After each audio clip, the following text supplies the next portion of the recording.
आत्मज्ञानाची गुरुकिल्ली, चार देहांचे विस्ताराने निरूपण. चौथ्या पायरीकडे जाण्यापूर्वी येथे एक गोष्ट सांगणे जरूर आहे की वर एके ठिकाणी कारण शरीर म्हणजे झोपेसारखी पण झोप नव्हे अशी अवस्था आहे असे सांगितल्याचा थोडा अधिक खुलासा होणे जरूर आहे. गाढ झोपेतही सर्व इंद्रियांचा उपशमन आहे. इंद्रियांचा अभाव असल्यामुळे विषयही तेथे नसतात. अशा अवस्थेत जीव मात्र स्वरूपाचाच आनंद गाढ झोपेत अनुभवित असतात, पण स्वरूपास ओळखत नाहीत. गाढ झोपेतून उठल्यावर मी सुखाने निजलो होतो व मला काही कळले नाही या दोन वाक्याने प्रत्येक जीव आपला अनुभव सांगत असतो. अशा रीतीने तो आपल्या स्वरूपाची सुखरूपता व स्वरूपाबद्दलचे अज्ञानही सांगतो. याच्याने अज्ञानाचेही ज्ञान आपल्यास झाले असे न कळत आपली ज्ञप्तिमात्रता सिद्ध करीत असला तरी स्वरूपाचा अनुभव घेत असूनही त्याची जानपछान या गाढ झोपेत होत नसल्यामुळे ते स्वरूपास पाहून न पाहणेच होय. बापाने पुरून ठेवलेल्या मोहरेच्या हंड्यावर दररोज झोपी जाणारा मुलगा या द्रव्यनिधीच्या ज्ञानाचे अभावी सकाळी उठून निर्वाहाकरिता झोळी घेऊन फिरतो. त्यास ते द्रव्य असून नसल्यासारखेच आहे. त्याचप्रमाणे प्रत्येक जीव रोजच्या रोज आपल्या स्वरूपातून येत जात असताही गाढ झोपेत त्यातच बुडी मारून आनंद भोग घेत असताही स्वरूपाबद्दलचे त्याचे गाढ अज्ञान कायमच असते. म्हणून गाढ झोप हे स्वरूप प्राप्तीचे साधन नव्हे. साधकास गाढ झोपेत अभ्यासास काहीच वाव नसतो. ही गोष्ट विसर अवस्थेचा अभ्यास करतेवेळी मात्र नसते. विसर अवस्थेचा अभ्यास करणे म्हणजे झोपी न जाता जागे राहून गाढ निजणे होय. जागती झोप कशी घ्यावी याचे ज्ञान सद्गुरू करून देतात. जळामध्ये मासा झोप घेतो कैसा, जावे त्याचे वंशा तेव्हा कळे.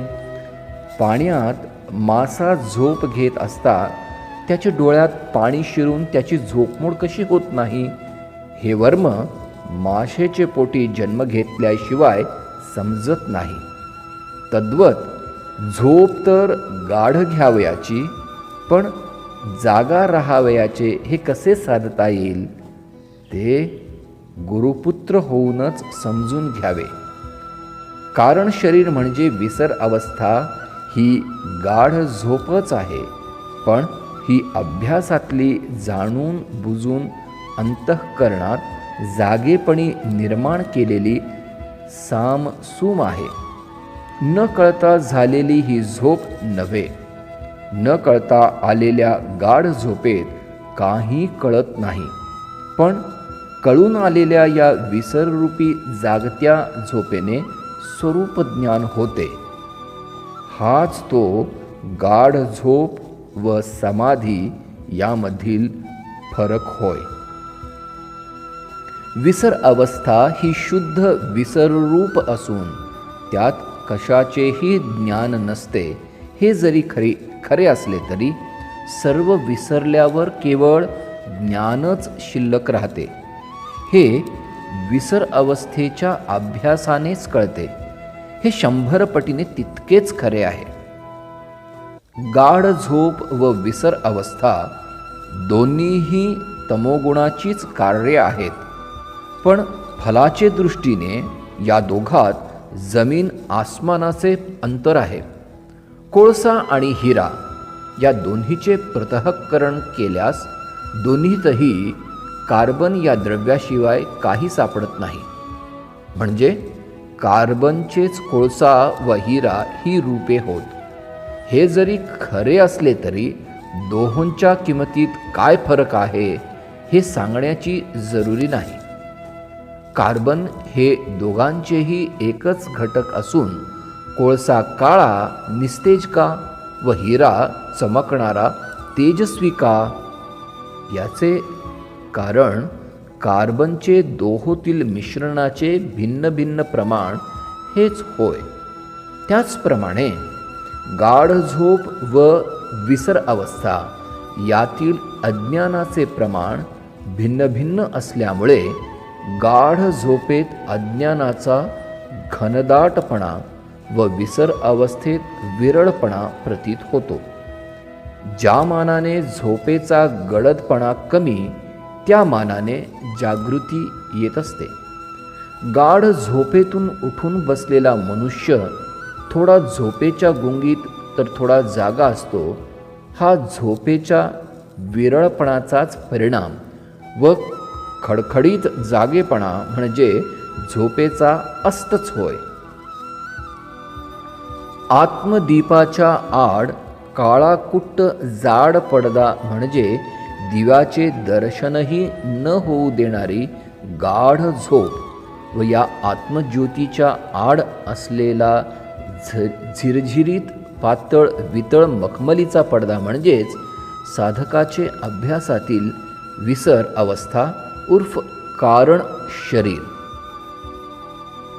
स्वरूपाचा आनंद भोग दोन्ही अवस्थेत जरी सम असला तरी स्वरूप फलप्राप्तीच्या दृष्टीने गाढ झोप म्हणजे वंध्या मैथून असून विसर अवस्थारूपी आनंदमय कोशाचा अभ्यास आनंददायक स्वरूप फलोन्मुख आहे.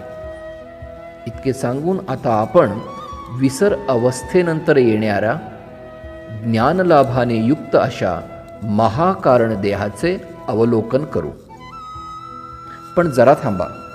श्री समर्थ भाऊसाहेब महाराजांचे सांप्रदायिक नामधारकांचे मनात आणखीन एक शंका येथे येण्याचा संभव आहे व ती अशी की कारण शरीराचा अभ्यास म्हणजे सर्व काही विसरावयास शिकणे व असे जर आहे तर मग गुरूंनी दिलेला मंत्रोच्चार अर्धोन्मीलित नेत्रापुढे उभे राहणारे रंगरूपही विसरावयाचे की काय?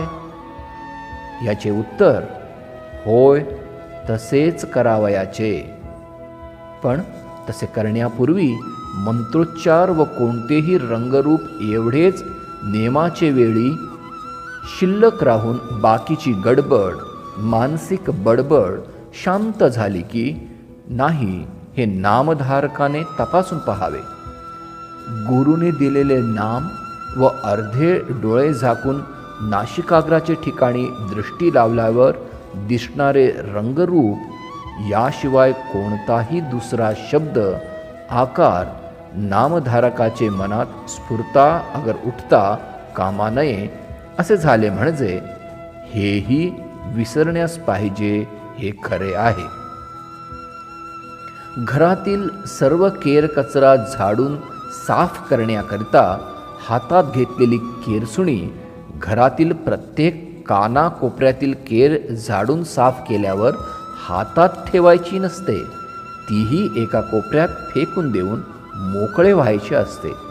हाच न्याय नामधारकाने गुरुने दिलेल्या नामाबद्दल समजावा. आपल्या देह मनरूपी घरात अनंत जन्मीचा साचलेला संकल्प विकल्पात्मक केरकचरा झाडून साफ करण्याकरिताच आपल्या हाती सद्गुरूंनी नामरूपाचे साधन दिले आहे. हे हृदयात कोठपर्यंत बाळगावे व केव्हा सोडून द्यावे हे वर सांगितलेच आहे. असो, आता महाकारण शरीर म्हणजे काय ते पाहू. महाकारण देह हा मागील सर्व देहाचा जनक आहे. जनक राजा विदेह होता, त्यास जानकी नावाची कन्या होती अशी जी पुराणातली कथा आहे त्यातील जनकराजा म्हणजे हा महाकारण देहच होय. देह असून विदेही अशी जर कोणती अवस्था असेल तर महाकारणातील ज्ञानावस्था होय. या महाकारण जनकराजाचे पोटीच जानकी म्हणजे जाणणारी ज्ञानकला निर्माण झाली असून तिला वैदेही असेही दुसरे नाव आहे. मागील 3 देहाचे सापेक्षेने या ज्ञानावस्थेस जरी महाकारण देह असे नाव ओळखीसाठी आले तरी हा देह उपाधिरूप नसल्यामुळे विदेहच आहे. महाकारण देह ज्ञानरूप आहे याचा अर्थ असे मात्र समजू नये की मागील 3 देहात ज्ञानाचा अभाव आहे. ज्ञान हे समीसम व विषमी समच आहे. समावस्थेत ज्ञान जितके चोख निर्भेळ आहे तितकेच विषम अवस्थेत विषयाच्या कर्दमातही ते निर्लेप समच असते.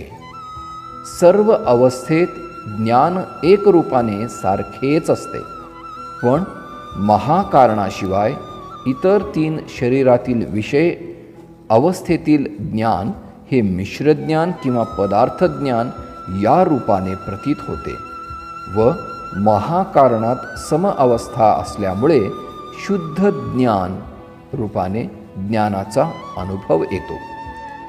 सम विषमभाव अवस्थेत असले तरी ज्ञान हे सर्वकाल समच आहे, पण अवस्थाभेदामुळे किंवा उपाधी सानिध्याने अनुभवी जीवास ज्ञानातही समविषमतेचा भास होतो. लाडू, जिलेबी, बासुंदी वगैरे गोड पक्वान्नातील गोडी म्हणजे साखरच आहे. त्याशिवाय पदार्थास गोडीच येणार नाही. गोडी वास्तविक साखरेची असून साखर गोड न म्हणता लाडू वगैरेतील इतर पदार्थरूपी उपाधीच्या सानिध्यात साखर असल्यामुळे लाडू गोड, जिलेबी गोड, बासुंदी गोड असा आपण शब्दप्रयोग करतो. लाडू जिलेबीतील पदार्थ न मिसळता साखर जर निराळी ठेवला तर साखरच गोड म्हणावे लागेल.